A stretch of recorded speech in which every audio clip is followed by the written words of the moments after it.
Ain't gonna say nothing else before, we continue the party? Yeah, okay. I'm gonna just need a moment of silence for this. I see dead people.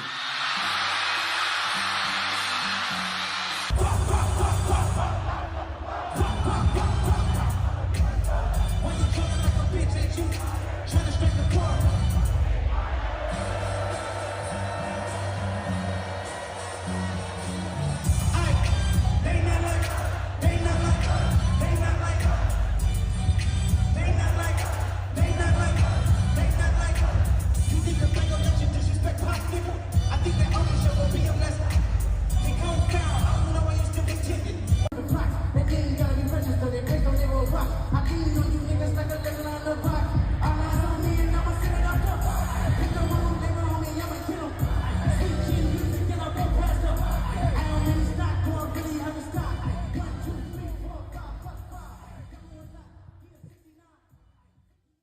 Okay, we got to talk about this.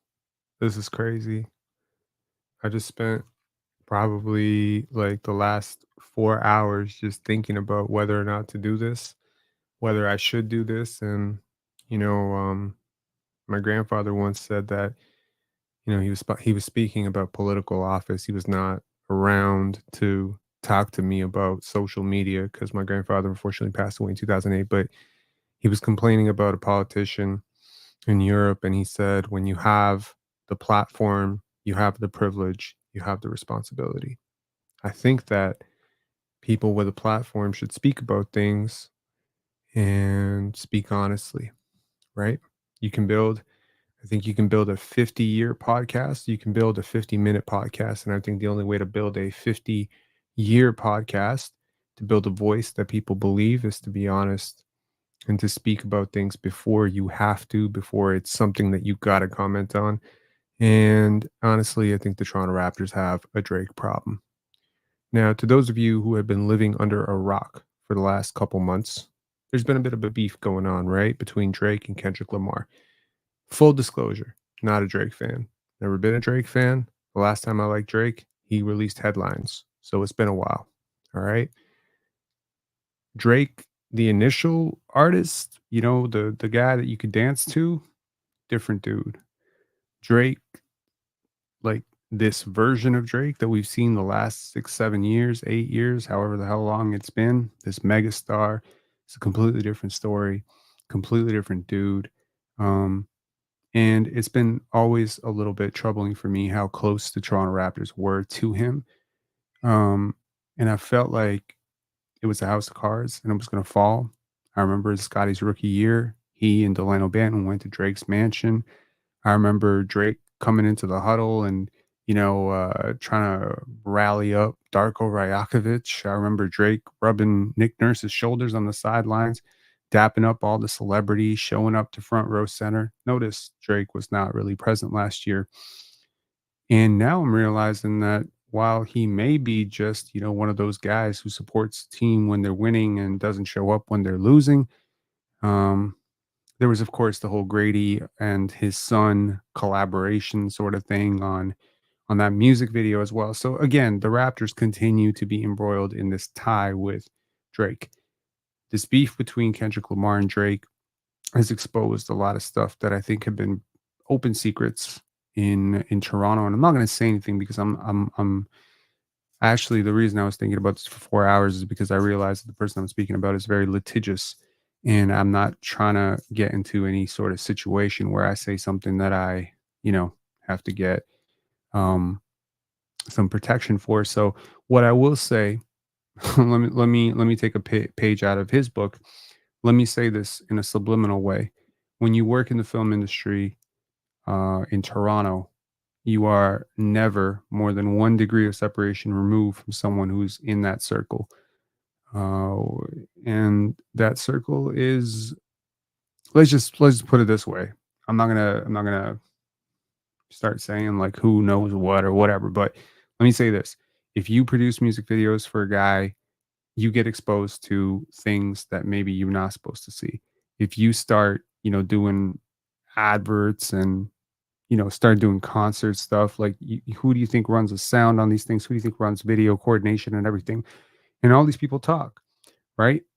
All these people talk about these parties. All these people talk about who these people are. All these people talk about brush-ins and run-ins with his goons and his squad and stuff. And I'm not saying I've never met him. I've never met him in my life, but I can tell you that the people who have met him um, always have different stories, very interesting stories, and this goes back a long, long way. What I want to do in this video is just outline a case for the Toronto Raptors just permanently distancing themselves from this guy. I want to talk about how this connection between rap, hip hop, and basketball is just as old as time itself, and how it's not going to go away. But maybe the Toronto Raptors are on the wrong side of this one, and probably be best to part ways before, you have to start issuing public apologies because this shit is going to come out. And I guess I wanna take a look at like one specific thing, which is a book that can teach you how to not end up in this situation yourself in your life, right? Because you wanna give people some tools that they can use. So first and foremost, if you have not heard Kendrick Lamar's diss track towards Drake, I would suggest you go and listen to Euphoria, and then go listen to Meet the Grams, go listen to Not Like Us. And if you have some sense about you, I think you'll understand that the core message um, is deep. It's damn deep. And that's one thing you can never accuse Kendrick Lamar of being, is shallow. Back in 2014, 2015, when Kendrick was on the come up, and people would ask me like, "Oh, you like Drake? Do you like Drake?" And I would always say no. I was actually a bit of a Drake hater, if you will. And I would always, unprompted be like, "No, I like Kendrick Lamar." It was just such a weird thing because the stuff that Kendrick was talking about was stuff that actually resonated, you know, um, with me. Like I'm not from East Central, I'm not from Compton, I'm not from the West Coast, so that part of it is lost on me. I've actually not really been out there very much. But some of the stuff that he talks about, it felt like it was coming from a real place. I've always been drawn to authenticity in people that I meet and people that I listen to.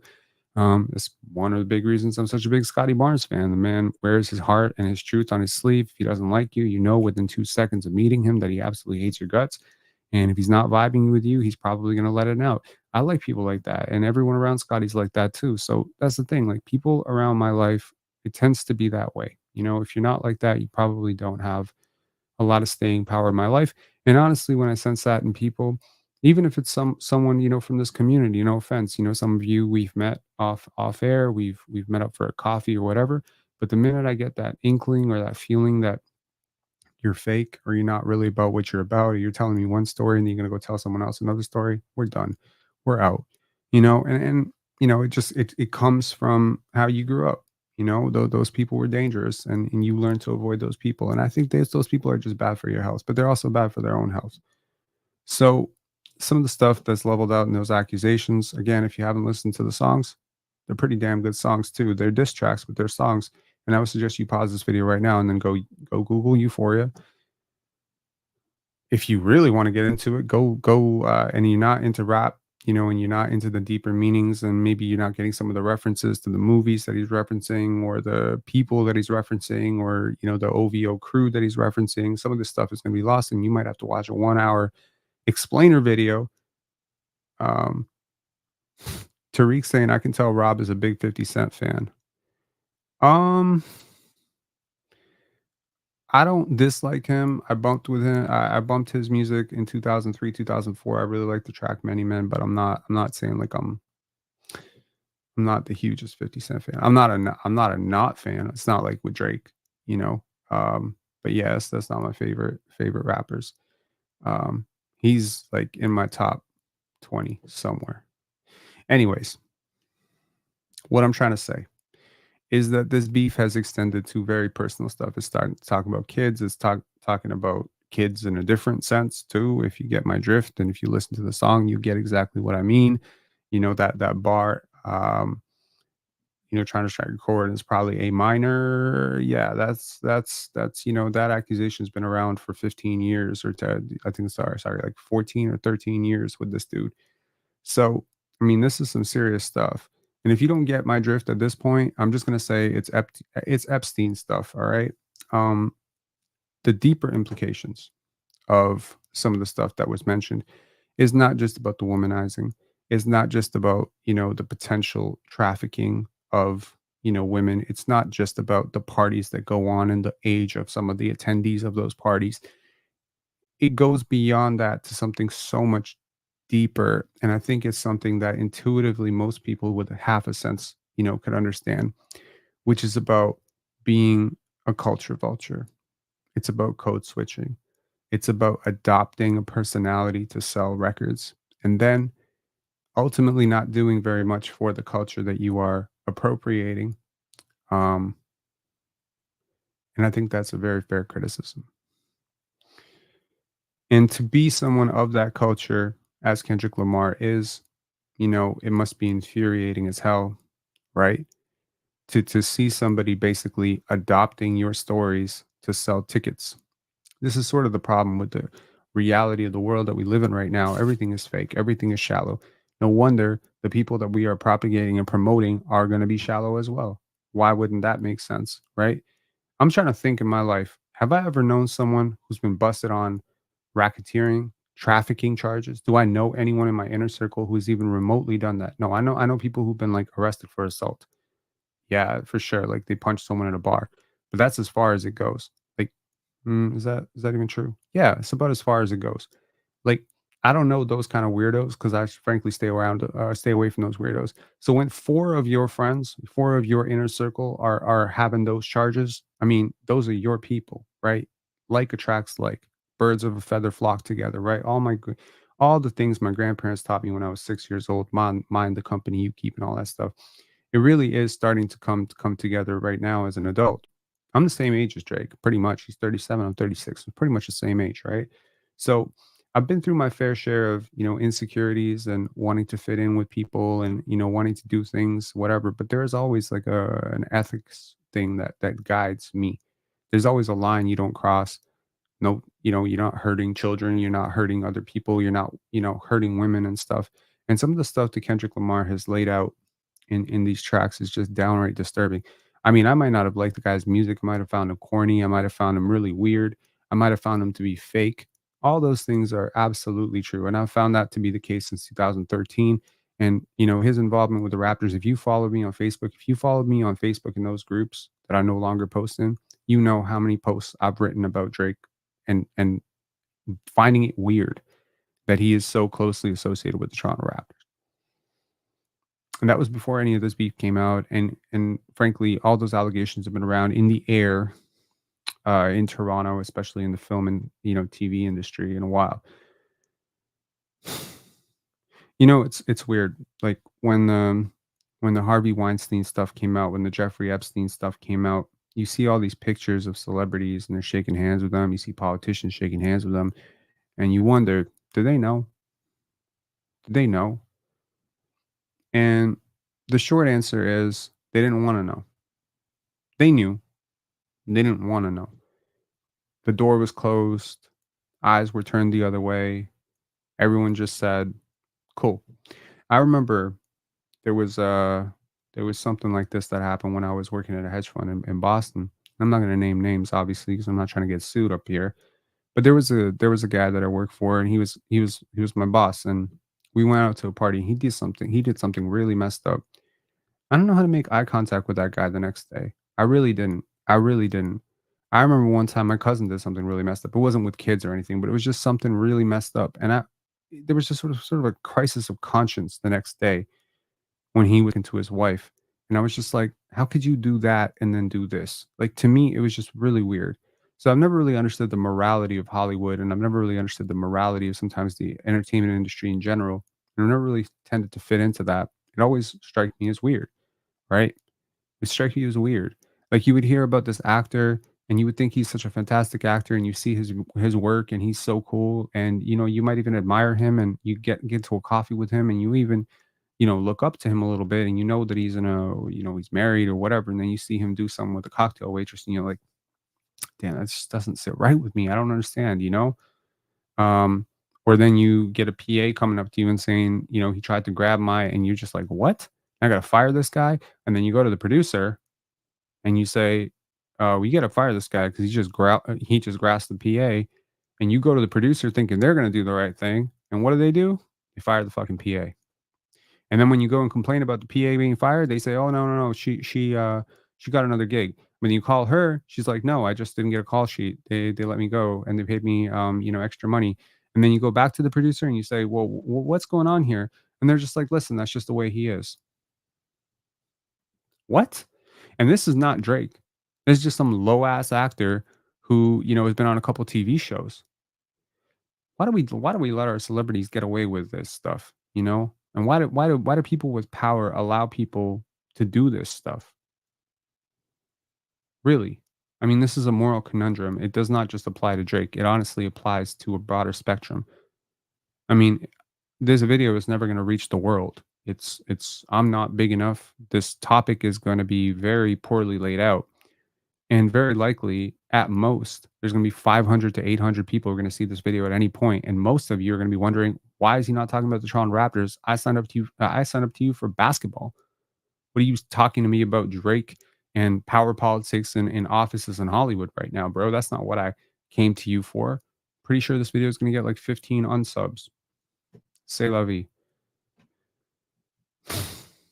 What Kendrick Lamar has laid out here are charges about Drake, the person, Drake, the artist. If you listen very intently, you will understand the charges are damning. Um, the charges that he's laying out, and this is not fake. Okay. And the bigger implication right now for the Toronto Raptors is that connection that you were leveraging between hip hop, rap, and basketball at that concert. Just a FYI to those of you who do not get the context of the video that I played in the beginning. That concert happened to be on Juneteenth. For those of you who do not know what Juneteenth is, please Google it. I understand this is not an American channel and whatever, but um, he played it 6 times. LeBron James was there. LeBron bumping his head. LeBron has been on record tons of times talking about how Kendrick has, really inspired him as an artist. You had so many NBA players there. James Harden was there. Russell Westbrook and DeMar DeRozan got on stage and danced to a song about Drake being a PED. You get the word. Yo, this is serious. You got serious NBA players. This is not Aaron Aflalo. No offense, Aaron Aflalo. Great dude. Love the dude. This is not Matisse Thybulle. This is DeMar DeRozan, one of the most connected guys in the NBA. This is Russell Westbrook, a former MVP. This is James Harden, a former MVP. This is LeBron James, the second greatest player of all time, bro.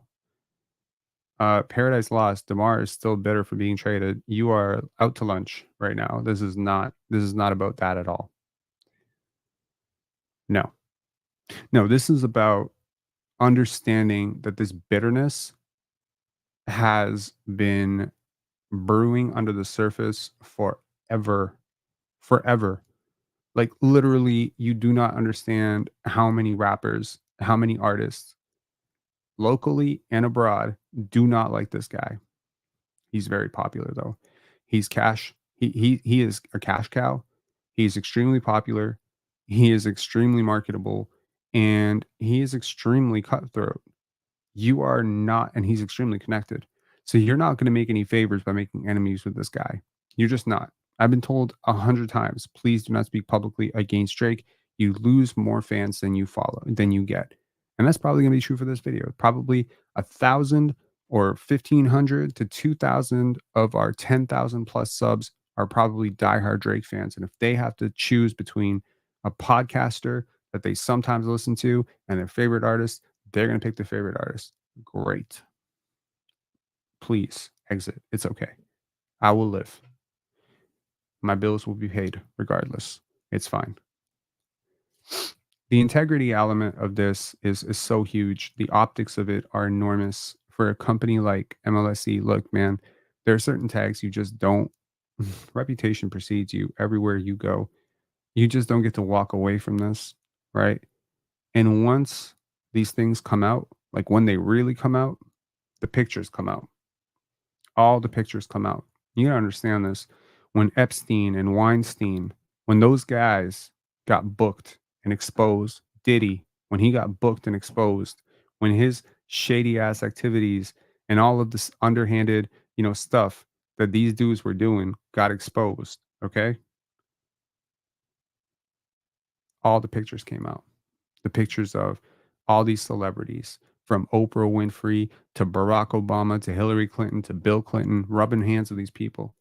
When Donald Duck decided to, build a wall and do all his crazy ass shit, all these old videos surfaced from the 1980s and 1990s of all these politicians and all these Democrats hugging up with him at Mar-a-Lago and all these clubs. Now, these people are all twisted.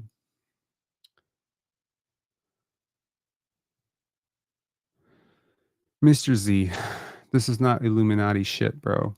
You got to be kidding me. This is not Illuminati anything. Have I referenced the pyramids and the all-seeing eye yet? Hold on for that bit. Jesus.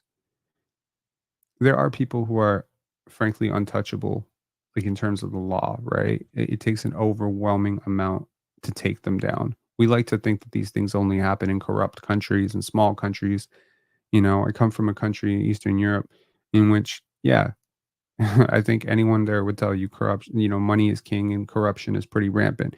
I think a lot of people in the Middle East, a lot of people in Asia would tell you that money buys you a lot of power. But we like to think, oh, that's like we like to believe that in Canada, the United States, right? Um,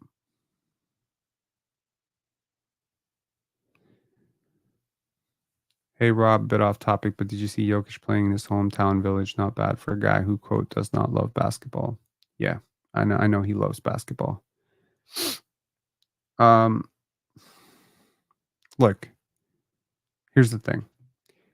You gotta understand that when these charges come out, all the pictures of Scotty Barnes hanging out with Drake and Grady hanging out with this dude, it's gonna be very hard to walk back from. Now, obviously, you will obviously 1000% plead plausible deniability, didn't know what was happening, whatever. But that's the type of thing that becomes a very big distraction.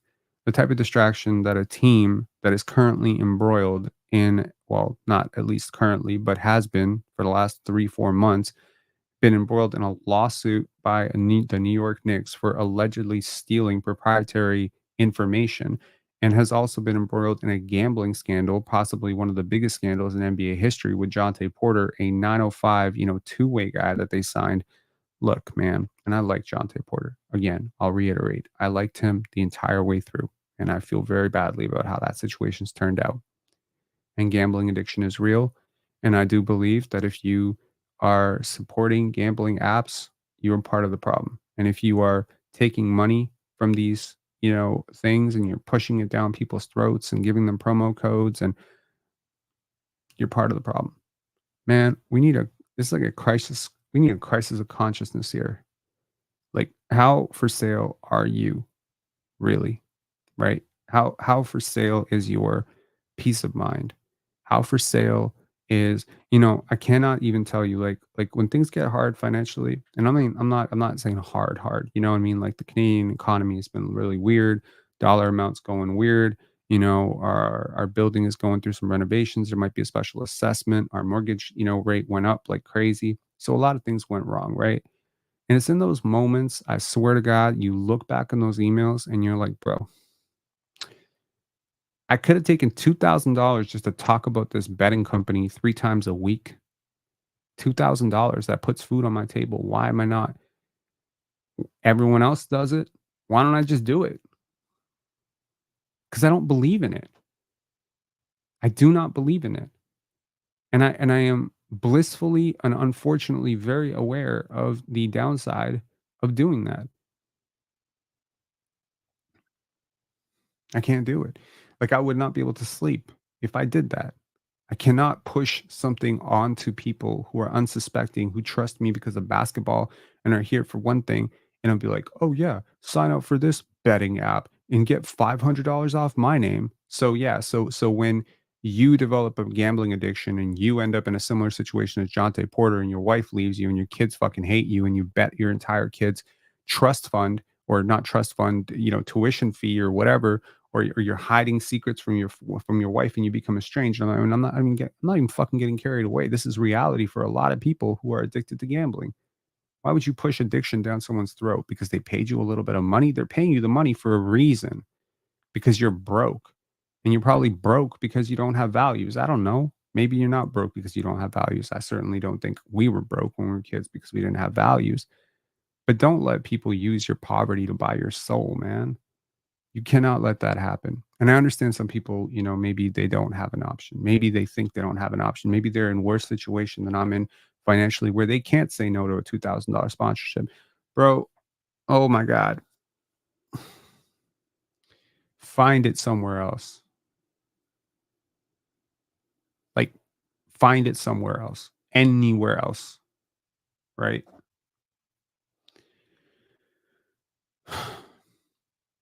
What I'm trying to say is that, like, I'm not pushing God or religion or anything like that. I'm pushing morality. I don't care why you decide to be a good person today.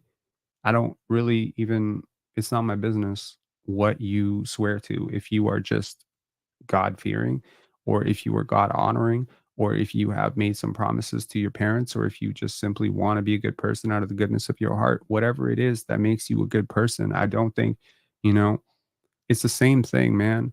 It's like we got, I remember this, there was this poet, and I'm forgetting his name. I'm blanking on it, right? There was this poet who passed away in Toronto, I want to say 2019, 2018. He was a street poet, right?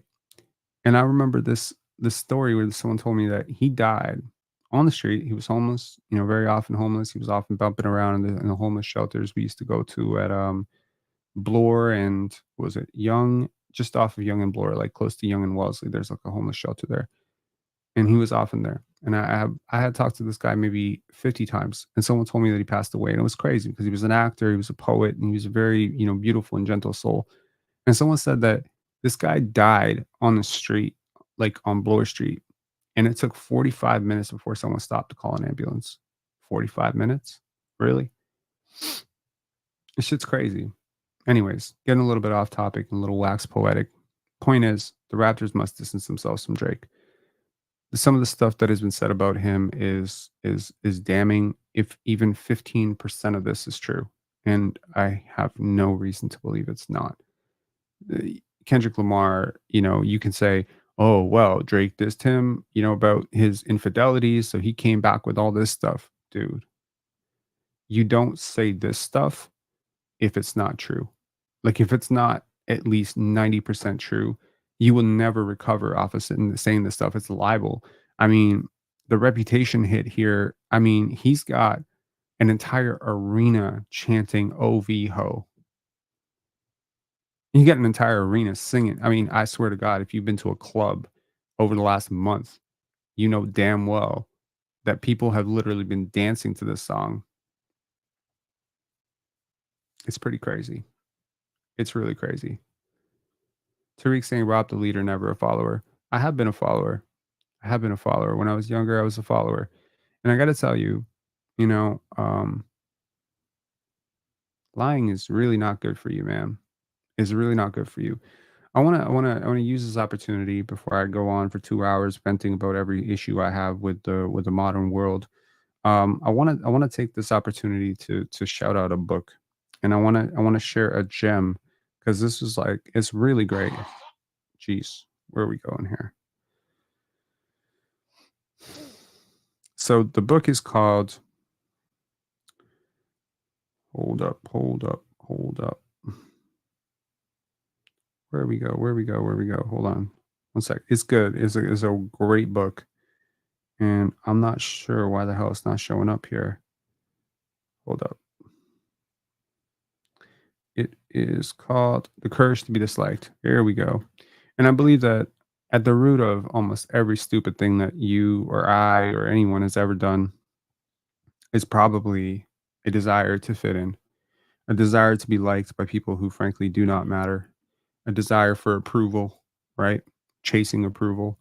right? When you see people doing crazy stuff on TikTok and Instagram or whatever, saying crazy stuff, it's probably because they're trying to be liked. And the internet is all gas, no brakes, right? People on the internet want you to get angry. You want me to get angry. I mean, no, like not all of you, but some of you. You got very excited when I was very angry about Fred VanVleet. Very few people, and the well wishers among you, God bless you, right? Um, Kasia is like a person who reached out to me and was just like, dial it back. It's not good for your soul to get into these fights, but it's entertaining. It's entertaining as hell for me to come on here and scream about Fred VanVleet and Pascal Siakam hijacking the offense and being selfish and being stat patters or whatever. It's very entertaining, right? For me to sit here and scream about Will Lose, last ridiculous take and how Michael Grange is such an asshole, that's entertaining. Probably not good for my soul to be talking about that stuff, right? But because it's entertaining, I realized at some point, by the way, I realized that the more outrageous and the more offended and the more angry I was, the more views I got. I realized that actually last year. There was like a video where I was like, stop lying about Scotty Barnes. And I was super angry and I was like screaming into the camera about all the things that they were saying about Scotty Barnes. And I realized that that video did very well. And if I had done what every content creator did, every content creator, not every content creator, a lot of content creators do, which is look at your best performing videos and replicate it. See what works, see what doesn't. Videos like this, I know they don't work. I'm still going to make it. And videos like that, they do work. And you know what? I had to stop. I had to stop for my own soul. And partially, it wasn't even a conscious decision. I just mellowed out. I don't have anything to be angry about. I'm not going to feign overreactions. I'm not going to sit here and scream about Masai Ujiri and Jalen McDaniels. Like, it's just, it's over. I don't really care. If you were here for me screaming, you're probably gone at this point anyway. My point is, at some point, you do have to care about what you think about yourself a lot. So the book is called The Courage to be Disliked. It's by Ichiro Kishimi and Fumitake Koga. I apologize to any Japanese people for botching those names. All right. So these are the 9 takeaways from this book. And I hope that these are 9 things that you can implement in your life. All right. So that you don't end up being a culture vulture to please the record labels, so that you don't end up appropriating a culture because people tell you it's marketable, so that you don't go and do crazy ass morally bankrupt things because your friends are asking you to, and so that hopefully you can walk through life with some peace and some integrity, right? Okay, so number 1, happiness comes from interpersonal relationships. The book underscores the idea that true happiness often stems from our connections with other people. This means being part of a community, online or real life. Okay. You can go to a library and create a community. You can go to the park and create a community. You can start a basketball league and create a community. But your connections within that community are your fulfillment. The more you can focus on serving others, the more fulfilled you will feel in your life. I'll apologize right now for the internet connection. I'm talking about one of Roger's biggest cash cows, and I'm not a conspiracy theorist, but I've never had such bad internet in my life. All right.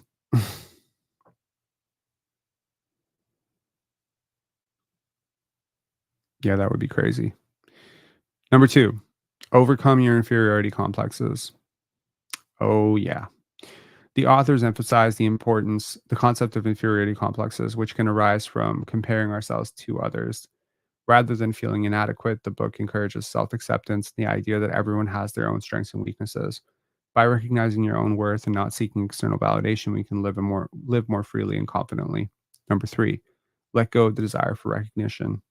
Seeking approval from others can lead to an unfulfilled life. The author suggests that striving for recognition from others can make us less happy because we are trying to live up to others' expectations instead of our own. By focusing on intrinsic goals and values, we can find deeper satisfaction.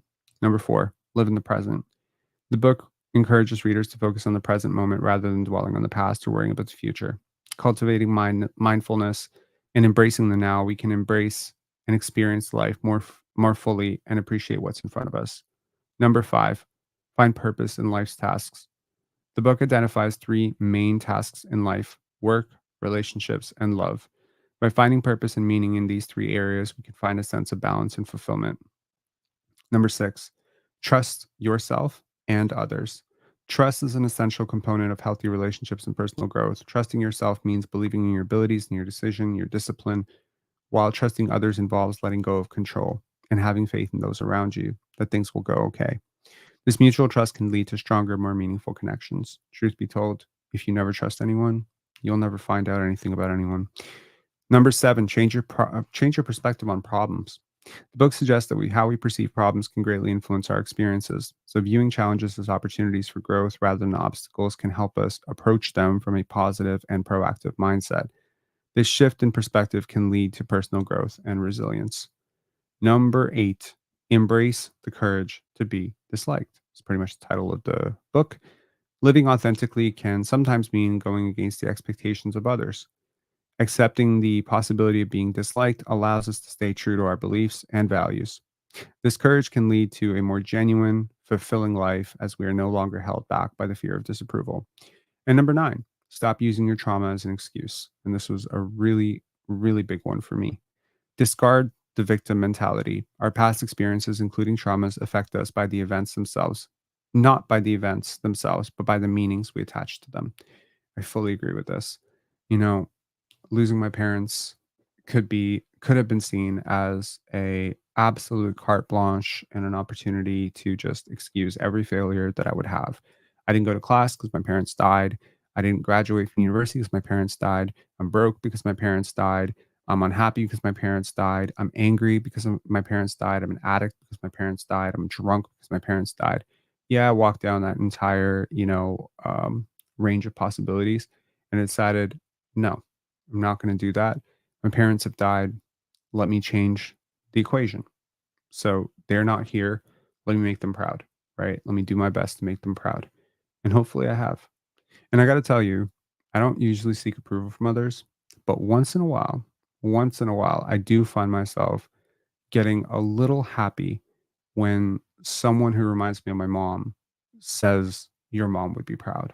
Like, I don't know, like, there was a situation in my building a couple of days ago where there was a woman who was in need of something, and she was having a particular moment, and I sat with her for, like, 20 minutes and talked to her, and she just started raving and ranting about, like, "Oh my god, your mom would be so proud of you. She raised such," and I remember thinking to myself, like, "I hope so." Like, that is one thing that I think maybe I need to get over it, but that's always something that's always been in the back of my mind.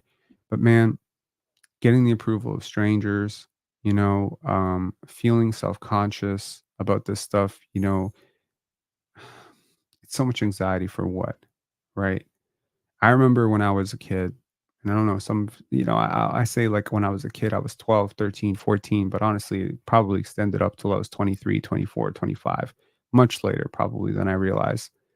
But I remember feeling like I wanted to know how people felt about me. I didn't want to be known as this. So I would walk around trying to control that, right?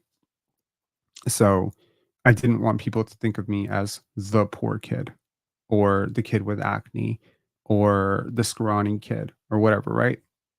So, like most kids, I overcompensated. Oh, you think of me as the poor kid? Let me make up, some video game that my dad is definitely not getting me for Christmas to offset some of the shame that I feel about being poor. But where does that come from? Why does my poverty make me ashamed? You know what I mean? I think the way you get over this is by embracing your weaknesses. There's a there's a Japanese art form called kintsugi. To those of you who have seen this before, it's sometimes very beautiful where pots and pans are damaged, cracked, and then they are lacquered back together almost like glue. It's not glue, but like they're almost like super glued back together with this very gold lacquer. And ironically, um, they're considered beautiful because of their damage, because they're not perfect. It's an embrace of the imperfection.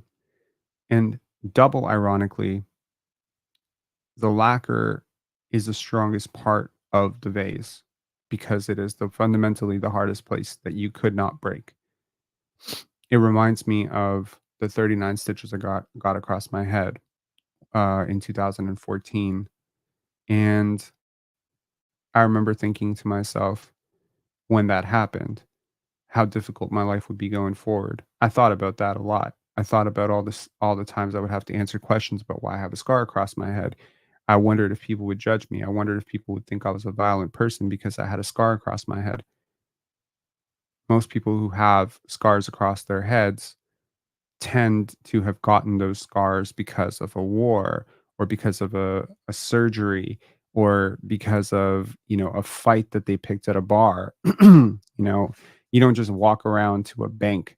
I'm pretty sure most people have never walked into a bank and seen a teller, with a jagged scar across their forehead. It's very rare, right? And I remember thinking to myself, do I want cosmetic surgery? Do I want to pay for laser? Do I want to pay for something to make this thing go away because it's so awkward to have to keep explaining it?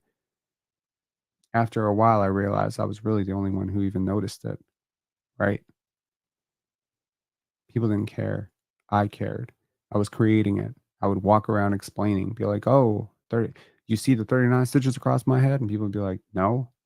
I'm sure some of you have watched me for 2 years and probably have never noticed. Maybe some of you have. The point is, these things create sort of a phobia or conscious thing in us. I remember, again, when I was growing up, and I had acne, like a lot of kids, I guess. When I was 13, 14, I had acne. I would skip school if I had a really big flare up because I was like, oh my god, what, it's such a terrible way to live. And I falsely assumed that everyone grows out of that. And then I met people who were in their 20s that never grew out of that. People in their 30s and 40s and 50s, people who micromanage their kids and control every element of what their kids do because God forbid if their kid gets a B or if their kid has to skip has to repeat a class, it's going to be the shame. And then they transfer that shame. I wonder who transferred shame to him, the subject of this video. I wonder who made him feel ashamed because the truth is, when you shame a child, you traumatize a child, and then the child maybe never gets the tools to untangle the trauma. And so, what people do when they're traumatized typically is they create more trauma. Damage creates damage. So, the only way to assure, well, I don't want to say assure, the only way to better your odds of not creating damage in your personal relationships, the only way of being a person who has their own fears and phobias, and to make sure that you do not pass those fears and phobias onto your children or to your grandchildren or to everyone around you, because really, this shit is like a virus. It's infectious. Okay. It infects every room you're in, it infects every relationship you're in. If you are a person who has trust issues, I will almost guarantee you at some point or another, you will force trust issues onto somebody else. It's almost inevitable. It's just the way life works. And if you're a person who's been victimized, almost certainly at some point you will victimize others. How many people who have had early unfortunate instances? Wow, the internet, I have never seen this bad in my life. I do not understand it. It's constantly at one bar. I'm probably lagging like a motherfucker right now, but anyways, probably a good indication, probably StreamYard and Rogers and Life telling me to cut this stream. Maybe this is not a video that you expect to see from a basketball channel. I apologize. Drake is the global ambassador as far as the last time I checked for the Toronto Raptors. He's been held in very, very high regard. He's been given an incredible amount of access. He was given a championship ring, for fuck's sake. That's a scary thing. And if even 30 to 50% of what Kendrick Lamar has said is true, it's a very, very good reason for the Raptors to end that relationship. All right. So, thank you guys so much for paying attention to this. I think it's an important message. I think it's something that we can all learn from. I understand that there's a version of this video that's just me screaming and getting very rowdy and being a little bit gossipy and talking shit about Drake. And that's not really it.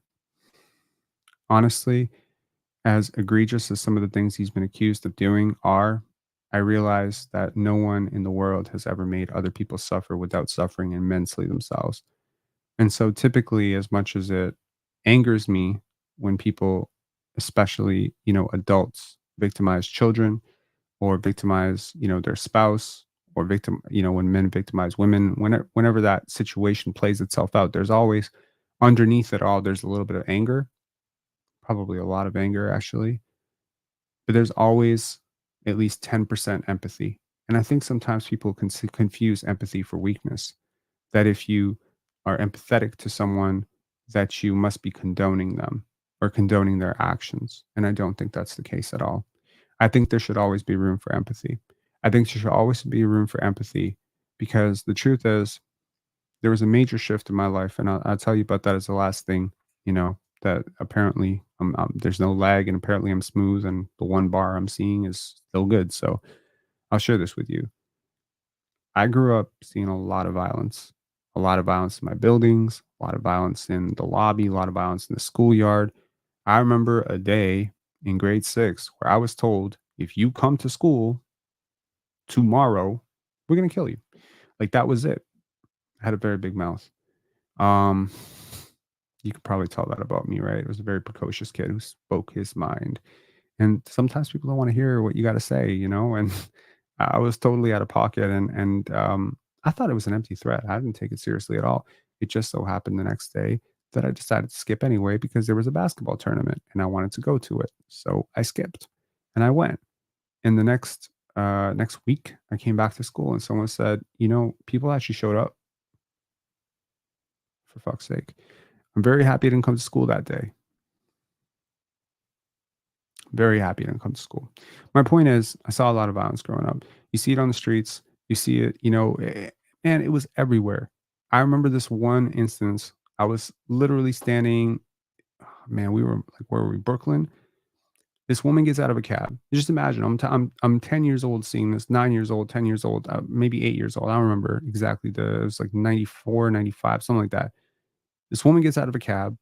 Cab driver is very upset with her. She's screaming something. He's screaming something. She's like, your money's in the backseat. Your money's in the backseat. She goes into the building where she's apparently asked him to come to. He goes in after her. I'm just sitting here like, a kid just watching like what's going on, because people are screaming very loud. And he comes out maybe 2 minutes later, and his head is just gushing. And the cops are there, and they're trying to arrest her, and they're trying to arrest him. And I'm just like scared. You know what I mean? I'm scared. As a kid, I'm scared. This is the world I'm in. This is the world around me. The world is very unsafe. Do not talk to strangers. Do not talk to anybody. Don't trust anybody. This is a scary world. All right. It's a very scary world. And it does not help at school if you get into fights, or especially, if you're getting bullied a little bit. The world becomes very unsafe and you start to close yourself off. Right. And then suddenly, next thing you know, you trigger a response when people get angry, or people do horrible things, or you see an act of violence at a club or a bar or whatever, or I mean, you're at an airport and some crazy person, that you deem to be very hostile, starts screaming at a flight attendant, or one of those people who check you in, and they start screaming at her. Maybe they say something racist to her, and you, as a person who has observed these people in the past, you just shut up. You shut down. Your brain shuts down. You don't say anything. You can't say anything because you're afraid. In that moment, I don't judge you, right? I don't judge you. But you might judge that person, and you might say, what an asshole. What a terrible person that this person is, yelling at this poor waitress or this poor flight attendant or whatever. What a, what a psycho. You label it. What a psycho. What an entitled brat, right? Doesn't help anybody to label these people. This pedo, this narcissist, this, hater, this racist, or like whatever. Like, well, how does this help? These are labels. These are boxes. Okay. Ultimately, what all of these people are, in my opinion, is tortured. They're extremely tortured, extremely unhappy. And that's the worldview that they approach things with. What I used to think was they were scary, they were dangerous, they were bad. What I realize now is they're unhappy. They're deeply unhappy, probably very sick people. And while I'm not suggesting that you go and help them, I'm not suggesting that. I am saying at some point you must realize that the person who makes everyone miserable is quite miserable themselves. And so that in itself must give you at least 5% empathy for that person, because that neighbor who always complains about your loud music and calls the cops on you is probably just really lonely and really mad about life. And while you can make it seem like they are the worst person in the world, they're probably not.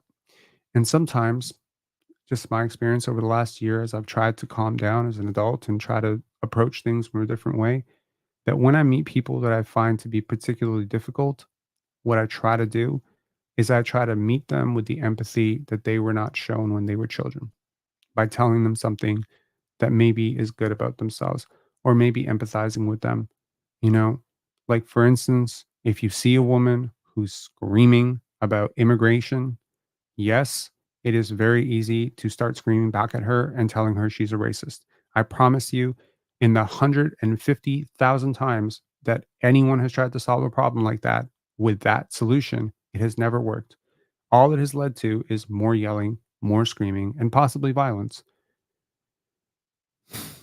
Lecturing them and trying to hand them a book on why they're wrong is not going to help either. But maybe telling them something good about themselves will. Maybe telling them that, it's they have a nice shirt on or something. It might just in a moment just calm them down so that they can think about what the fuck they're doing. I see you guys are talking about soccer. I don't mind it at all. I understand this is a heavy topic, and I I I kind of figured out a long time ago that as much as these lives are happening within this community, they are for you ultimately to commune and to talk to each other as you wish. I used to wonder when I first started doing these lives if maybe I was talking about a topic and the conversation was going somewhere else. I used to wonder if maybe I'm boring. And now I realize it really doesn't matter. It honestly doesn't.